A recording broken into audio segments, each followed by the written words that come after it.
Our story begins 20 years ago. Boris Yeltsin was sworn into office. Jay Leno replaced Johnny Carson on The Tonight Show. And cell phones were really, really big. It was August of 1991, and a 20-year-old computer science student named Linus Torvalds sat down at his computer in Helsinki to post what is now one of the most famous entries in computing history. Hello, everybody out there. I'm doing a free operating system, just a hobby, won't be anything big and professional like GNU. It probably will never support anything other than AT hard disks, as that's all I have. Well, word of Linux open source project quickly spread around the globe, and developers from all over contributed their code. Linus named his OS kernel Linux and chose a penguin as its mascot, after a little incident at the zoo. He soon made a very important decision that would shape Linux's future just as much as the technology. He chose the GPL license created by a visionary named Richard Stallman. The Linux kernel, along with the GPL license and other GNU components, revolutionized the computing industry with a few very simple yet very important freedoms.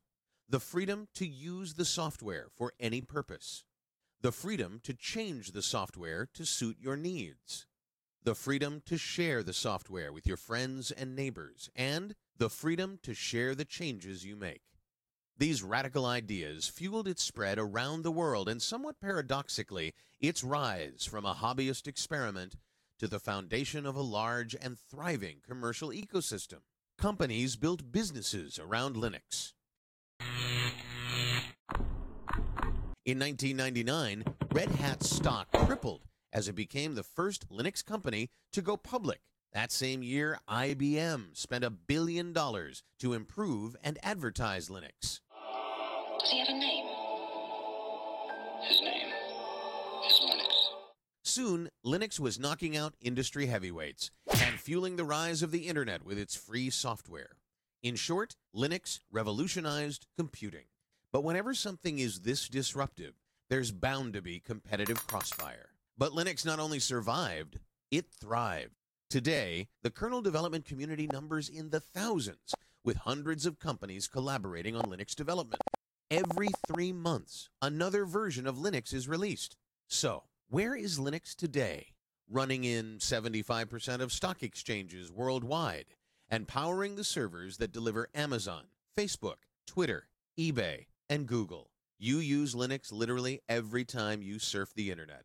It's in your phone, in your TV, running 95% of supercomputers, and in many of the devices you use every day.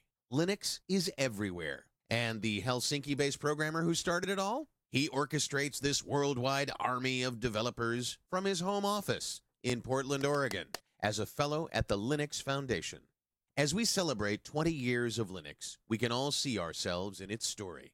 Thank you for being a part of its first 20 years.